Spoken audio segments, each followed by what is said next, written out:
We're nearly at the end of Surds. We need to do multiplying now and afterwards divide.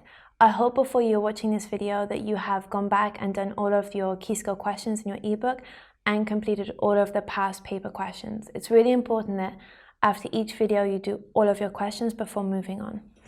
So we're going to look now at how to multiply surds. In this situation, we're going to multiply the numbers together. So 4 times 2 is 8. So that would be 8. And square root of 10 times square root of 3 is going to be square root of 30. You couldn't add square root 10 to a square root 3 because they're not like terms, they're different. But you can multiply them. If we look at the second example, we have now a bracket and we need to distribute the 4 inside the bracket. So we do 4 times 5 is 20 plus 4 times square root 2 is 4 square root 2. The last situation we have a double bracket, so it's a little bit more complicated. What we need to do here is multiply out the bracket. So I'm going to do 2 times 1 is 2.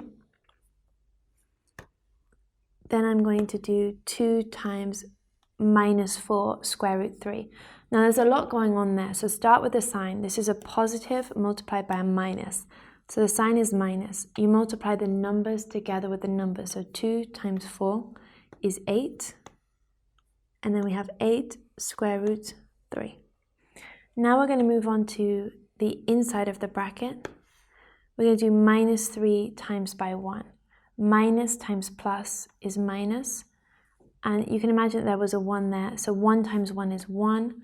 1 square root 3.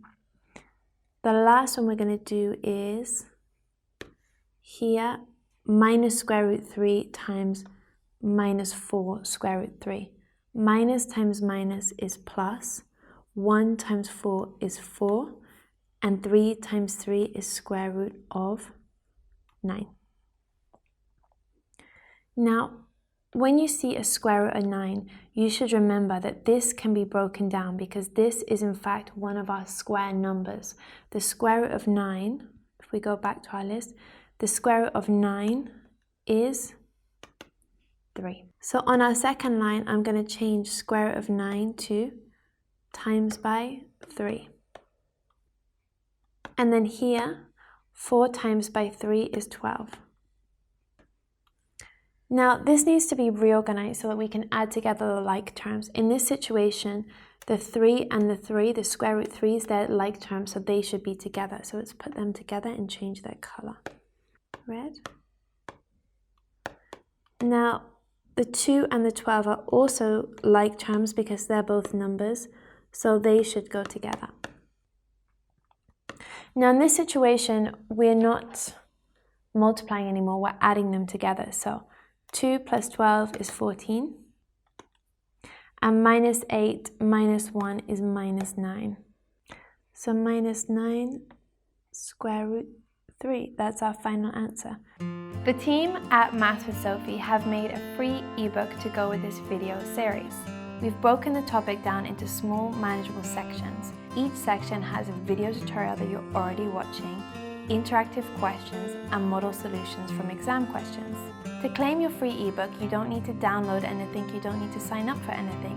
You simply click the link below and it will open in the web browser of your phone, tablet, or computer. If you enjoy using our free ebooks, make sure you check out our website because we have other ebooks on different topics.